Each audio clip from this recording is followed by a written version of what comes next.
प्यारे विद्यार्थियों, एक बार फिर से आपका स्वागत है आपके अपने चैनल जीके ट्रिक एक्सपर्ट पर। आज हम प्रीवियस ईयर पेपर का दूसरा वीडियो लेकर के आए हैं। पहले वीडियो में मैंने बहुत सारी ट्रिक, धमाकेदार ट्रिक दी है, 3 से 4 बड़े ट्रिक, बाकी बहुत सारे छोटे ट्रिक्स वगैरह मैंने दिए। तो अगर आपने उस वीडियो को नहीं देखा तो इस वीडियो को ख़त्म होने के बाद उस वीडियो को अवश्य देख लेंगे, ताकि आपको जो एग्ज़ाम में कन्फ्यूजन्स होता है उससे आप बच सको और एग्ज़ाम में क्वेश्चन को सही कर सको। तो आज की वीडियो बहुत अच्छी होने वाली है, पूरी वीडियो को अंत तक देखना। और अगर आप इस चैनल पर नए हो या अभी तक आपने इस चैनल को सब्सक्राइब नहीं किया है तो चैनल को सब्सक्राइब कर लें, बेल आइकन दबा दें और वीडियो को एक लाइक तो बनता है, तो ज़रूर लाइक करें। चलिए वीडियो को स्टार्ट करते हैं। सबसे पहले हम बाबर की 4 प्रमुख लड़ाइयों को देखेंगे। उसकी एक ट्रिक मैं बताऊंगा, उसमें 2 ट्रिक्स शामिल हैं, तो आप पूरी तरह से इस वीडियो को देखिए। तो चलिए बाबर की लड़ाई के बारे में पहले जानते हैं। तो बाबर ने 4 लड़ाइयाँ लड़ी। कौन कौन सा? एक पानीपत का, दूसरा खानवा का, तीसरा चंदेरी का और चौथा घाघरा का। सबसे पहले यही पूछा जाता है बाबर ने कितनी लड़ाइयाँ लड़ी, तो आपको बताना है 4 लड़ाइयाँ। कौन कौन? पानीपत, खानवा, चंदेरी और घाघरा। कैसे याद रखेंगे? जब बाबर इंडिया आया था तो इंडिया आने के बाद उसको रास्ते में बहुत प्यास लगा, तो वो आया इंडिया में तो सबसे पहले उसने पानी पिया से हो गया पानीपत। उसके बाद जब पानी पिया उसको भूख भी लग गई थी क्योंकि बहुत दूर से आ रहा था, तो उसने फिर खाना खाया से खानवा हो गया। उसका जब खाना वाना खा लिया, पानी पी लिया तो रिलैक्स हो गया तो उसका मन किया कि चलो इंडिया घूमते हैं। तो वो इंडिया में सबसे पहले चंदेरी गया कि चंदेरी चलते हैं घूमने के लिए। उस समय चंदेरी बहुत फेमस था, तो उससे वो चंदेरी गया तो उसको मन पसंद आ गया घाघरा, तो उसने वहाँ से घाघरा खरीद लिया। तो इस तरह से आप बाबर के द्वारा लड़े गए 4 युद्ध को याद रख सकते हैं। क्या? पानी पिया, खाना खाया, चंदेरी जाकर घाघरा खरीदा। पानी पिया, खाना खाया, चंदेरी जाकर घाघरा खरीदा। इससे आप बाबर के द्वारा लड़े गए 4 युद्ध को याद रख सकते हैं। अब दूसरा क्वेश्चन पूछा जाता है कि कब कब लड़ा गया, तो आपको याद रखना है 1526 और एक साल बढ़ाते जाना है। 1526 हो गया, 1527 हो गया, 1528 हो गया और 1529 हो गया, और 1530 में इसकी मृत्यु हो जाती है। 1530 में इसकी मृत्यु हो जाती है। तो ये 4 युद्ध आपको याद रखना है: 1526, 1527, 1528, 1529। कौन कौन सा? पानीपत, खानवा, चंदेरी और घाघरा, 4 युद्ध। अब कभी कभी पूछा जाता है कि पानीपत के प्रथम युद्ध में किसके किसके बीच हुआ था। तो एक तरफ तो आपको पता है कि बाबर था, दूसरी तरफ कौन था? तो दूसरे तरफ को याद रखने के लिए एक छोटी सी ट्रिक मैं बता रहा हूँ। वो ट्रिक अगर आप ध्यान रखोगे तो आप कर ले जाओगे क्वेश्चन को। तो उसकी ट्रिक क्या है? उसकी ट्रिक है आपको एक वर्ड याद रखना, IRMA, इरमा याद रखना है। इरमा से आप कर ले जाओगे, जिसमें हो गया पानीपत के पहले युद्ध में बाबर और इब्राहिम लोदी के बीच हुआ था। दूसरा था बाबर और राणा सांगा के बीच हुआ, जो खानवा का युद्ध कहलाता है। तीसरा आपका चंदेरी का युद्ध, जो कि बाबर और मेदिनी राय के बीच हुआ था। और जो चौथा घाघरा का युद्ध था वो बाबर और अफगान के बीच हुआ था। इससे आप याद रख सकते हो। तो आपको एक सेंटेंस याद रखना, इरमा। दूसरा आपको याद रखना है पानी पिया, खाना खाया, चंदेरी जाकर घाघरा खरीदा। इससे आप बाबर के द्वारा लड़े गए 4 युद्ध को आप बता सकते हो इजीली वे में। तीसरा ट्रिक भी आप अगर आप देखें तो ये मैंने बताया 1526 से आपको शुरू करना है। 1526, 1527, 1528, 1529 और 1530 में बाबर की मृत्यु हो जाती है। तो ये 3 ट्रिक आपको बाबर से रिलेटेड थे, आपको समझ में आ गए होंगे, पसंद आ गए होंगे, तो आप वीडियो को लाइक कर दें फटाक से और चैनल को सब्सक्राइब भी कर लें। अगला है आपका भारतीय राष्ट्रीय कांग्रेस का गठन। तो भारतीय राष्ट्रीय कांग्रेस का गठन A.O. ह्यूम ने 1885 ईस्वी में किया। किसने किया? A.O. ह्यूम ने 1885 ईस्वी में भारतीय राष्ट्रीय कांग्रेस का गठन किया। आपको याद रखना है, पूछा जाता है भारतीय राष्ट्रीय कांग्रेस का गठन कब हुआ, तो बताना है आपको 1885 में। किसने किया? A.O. ह्यूम ने किया। अगला पॉइंट आपका, सीरी का किला किसने बनवाया? सीरी का किला बनवाया अलाउद्दीन खिलजी ने। किसने बनवाया? अलाउद्दीन खिलजी ने। अगला आपका बहमनी वंश का संस्थापक कौन था? तो जो बहमनी वंश का संस्थापक था उसका नाम था अलाउद्दीन बहमन शाह। क्या नाम था? अलाउद्दीन बहमन शाह। अगला क्वेश्चन है आपका, किस राज्य का संबंध बुद्ध के जीवन से था? मतलब बुद्ध के जीवन से संबंधित कौन कौन से राज्य थे? मतलब बुद्ध का जो जीवन काल, जहाँ से जन्म हुआ और जहाँ से मृत्यु हुई, उस काल के दौरान महात्मा बुद्ध कहाँ कहाँ घूमे, जहाँ जहाँ गए हैं उनको उनके जीवन काल से रिलेटेड माना जाता है। तो उन्होंने 3 जगह घूमा, अवंती, कौशल और मगध। मेनली रूप से ये 3 जगह ही इन्होंने भ्रमण किया। तो आपको याद रखना है अवंती, कौशल और मगध। अब हम बुद्ध से रिलेटेड 5-6 पॉइंट देख लेते हैं। तो सबसे पहले हम आपको ट्रिक ही देख लेते हैं। ट्रिक क्या है? ट्रिक है आपका बू लू कू।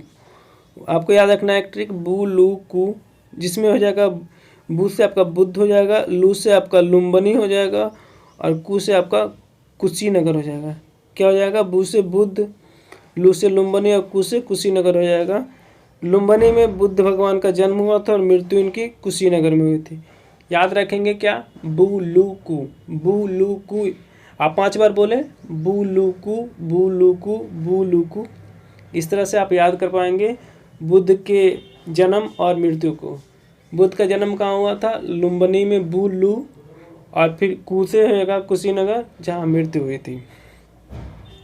एक सेंटेंस आपको और भी याद रखने हैं, बू शुद्ध और बू सिद्ध। क्या याद रखना है? बू शुद्ध और बू सिद्ध, जिसमें हो जाएगा बू शुद्ध से हो जाएगा शुद्धोधन और सिद्ध से हो जाएगा सिद्धार्थ। याद रखेंगे बुद्ध के पिताजी का नाम था शुद्धोधन और उनके बचपन का नाम था सिद्धार्थ। इससे क्लियर हो जाएगा, शुद्ध से हो जाएगा शुद्धोधन और सिद्ध से हो जाएगा सिद्धार्थ। कंफ्यूज नहीं होना है। हम आपको कन्फ्यूजन से दूर करने के लिए इस टाइप की वीडियो लेकर के आते हैं।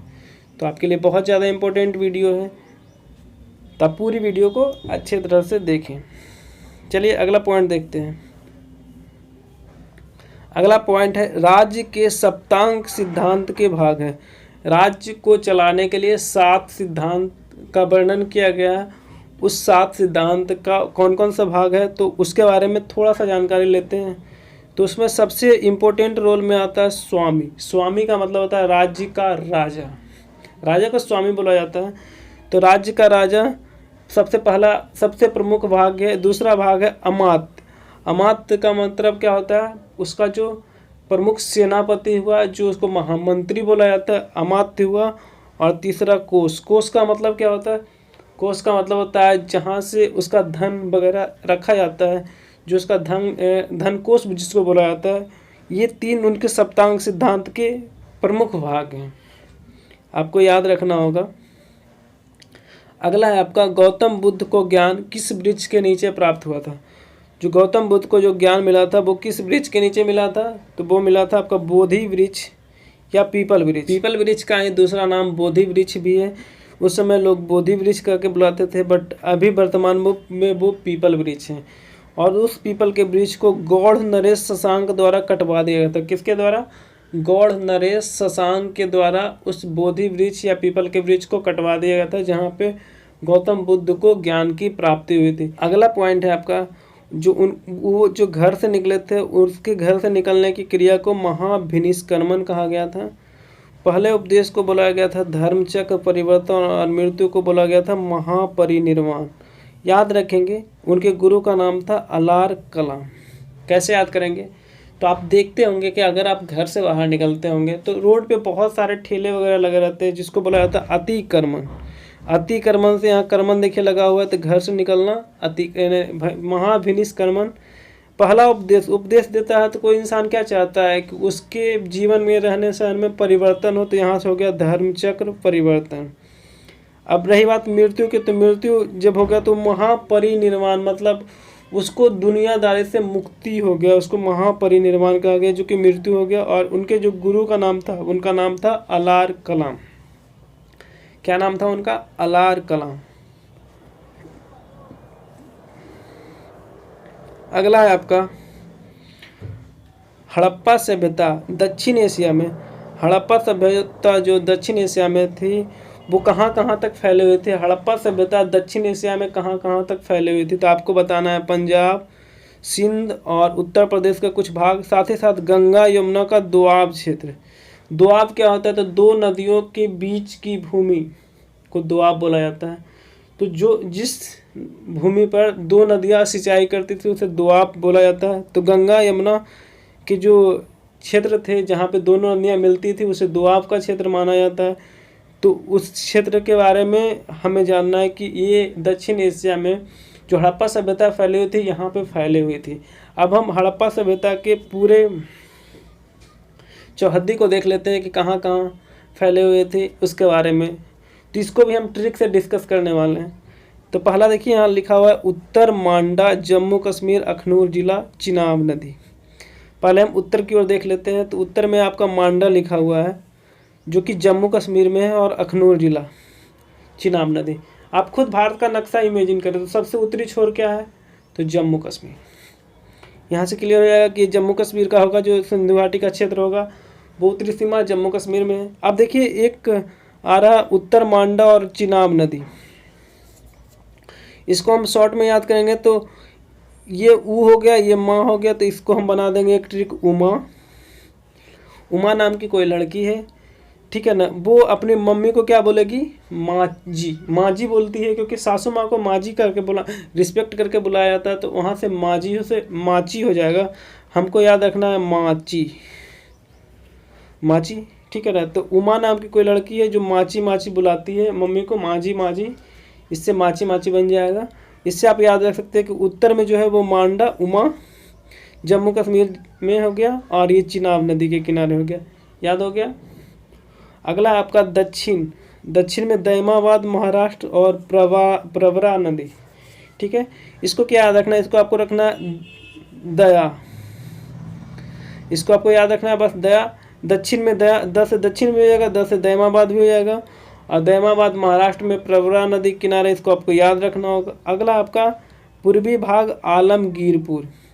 पूर्वी भाग क्या है? आलमगीरपुर, जो कि यूपी मेरठ में और हिडन नदी के किनारे। इसको कैसे याद रखेंगे? तो इसको हम याद रखेंगे, एक वर्ड लिखेंगे पुआल, पुआल।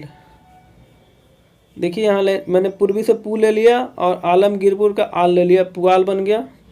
पुआल पर लोग क्यों खेलते हैं? क्योंकि उसमें छुप सके। छुप मतलब हिडन, हिडन मतलब छुपा हुआ, तो हिडन से हिडन हो जाएगा। और आलमगीरपुर आपका यूपी में है, ठीक है। अगला आपका पश्चिमी भाग हो गया सूतकांगडोर, जो कि दासक नदी, ठीक है। पश्चिमी भाग सूतकांगडोर, दासक नदी। इसको कैसे याद रखेंगे? तो इसको याद रखेंगे हम पशु याद रखेंगे। और पशु को खिलाने के लिए हम क्या रखते हैं? नौकर, मतलब दास रखते हैं। तो हो गया पश्चिमी भाग सूतकांगडोर और दासक नदी। याद करते हैं, याद हो गया होगा। पहला उत्तर का भाग उमा, उत्तरी भाग मांडा, माजी बुलाएगा तो माची से चिनाब नदी हो जाएगा, जो कि आपका अखनूर जिला जम्मू कश्मीर में है। दक्षिण भाग दैमाबाद महाराष्ट्र में है, जो कि प्रवरा नदी के किनारे है। पूर्वी भाग आलमगीरपुर, जो कि यूपी मेरठ और साथ ही साथ वो हिडन नदी के किनारे है। पश्चिमी भाग आपका सूतकांगडोर, जो कि दासक नदी के किनारे है। याद हो गया होगा। चलिए अब आगे चलते हैं। आगे आपका शुंग वंश के संस्थापक कौन थे? शुंग वंश, ये सब जो वंश के बारे में अभी हम जान रहे हैं, ये मगध राजवंश, जो कि वर्तमान में पाटलिपुत्र या पटना के नाम से जाना जाता है, उस पर इन्होंने शासन किया था। तो सबसे पहले आपका क्वेश्चन ये भी पूछा जाएगा कि पाटलिपुत्र पर कितने राजवंशों ने शासन किया, मगध पर कितने राजवंशों ने शासन किया पूर्णतया? तो मगध पर कुल मिला के 7 राजवंशों ने शासन किया शुरुआत के दौर पे। कौन कौन था? तो पहला था आपका हर्यक वंश, दूसरा था शिशुनाग वंश, तीसरा था नंद वंश, चौथा था मौर्य वंश, पांचवा था शुंग वंश, छठा था कण्व वंश और सातवां था सातवाहन वंश। कितने राजवंशों ने शासन किया? 7 राजवंशों ने। हर्यक, शिशुनाग, नंद, मौर्य, शुंग, कण्व और सातवाहन। इसको कैसे याद रखेंगे? इसको याद रखने का सिंपल सा एक फंडा है। क्या लिखा हुआ है? हा सो ना मिस्टर यस के यस। इसको मैंने ट्रिक में रिलेट किया है हसो ना मिस्टर यस के सिंह, ठीक है, यस के सिंह। आप रिलेट कर सकते हो, जिसमें ह से हो गया हर्यक, यस से हो गया शिशुनाग, यन से हो गया नंद, मिस्टर से हो गया मौर, यस से हो गया शुंग, के से हो गया कन्व और यस से हो गया सातवाहन। कैसे याद रखेंगे? हासोना मिस्टर यस के सिंह, हासोना मिस्टर यस के सिंह। कैसे याद रखेंगे? हसोना मिस्टर यस के सिंह, हसोना मिस्टर यस के सिंह। आप इसको 5 बार 10 बार रिवाइज करेंगे, आपको याद हो जाएगा। और हर्यक वंश के जो संस्थापक थे उसका नाम था बिंबिसार, शिशुनाग वंश के शिशुनाग, नंद वंश का महापद्म नंद, और मौर्य का चंद्रगुप्त मौर्य, शुंग का हो गया पुष्यमित्र शुंग, कन्व वंश का हो गया वसुदेव, और सातवाहन वंश का सिमुक। याद रखेंगे, बहुत इंपॉर्टेंट है, एग्जाम में क्वेश्चन मिल जाएंगे आपको, तो बहुत ज़्यादा इंपॉर्टेंट है, इसको याद रखना है आपको। हसोना मिस्टर यस के सिंह, क्या याद रखना है आपको? हसोना मिस्टर यस के सिंह, हसोना मिस्टर यस के सिंह आपको 10 बार बोलना है, याद हो जाएगा। हसोना मिस्टर यस के सिंह, हसोना मिस्टर यस के सिंह। अगला है आपका, 4 वेदों में कौन सा वेद जादू टोना से समर्पित है? तो वो अथर्ववेद है। जादू टोना से जो समर्पित वेद है उसका नाम है अथर्ववेद। अब हम वेद को जान लेते हैं कि 4 वेद वो कौन कौन से हैं। तो वो 4 वेद है आपका RYSA, ऋषा। ऋषा जाना मतलब गुस्सा जाना, तो उससे से याद हमने रखा है 4 वेदों के नाम ऋषा, RYSA, ऋग्वेद, यजुर्वेद, सामवेद और अथर्ववेद। 4 वेद मैंने बता दिए। इसको जो पाठकर्ता होते हैं ऋग्वेद का वो होरी या होत्री होते हैं, यजुर्वेद को अथर्व बोला जाता है और सामवेद को उदात्र बोला जाता है। जो इसके पाठकर्ता होते हैं उसको होरी या होत्री बोला जाता है, यजुर्वेद के अथर्व बोला जाता है और सामवेद को उदात्र बोला जाता है। याद रखेंगे, एग्जाम में क्वेश्चन मिल जाएंगे। तो आज की वीडियो इतना ही था। अगर आपको ये वीडियो पसंद आई तो आप कमेंट सेक्शन में हमें कमेंट करके ज़रूर बताइए। थैंक यू सो मच दोस्तों, मिलते हैं आपसे अगले वीडियो में।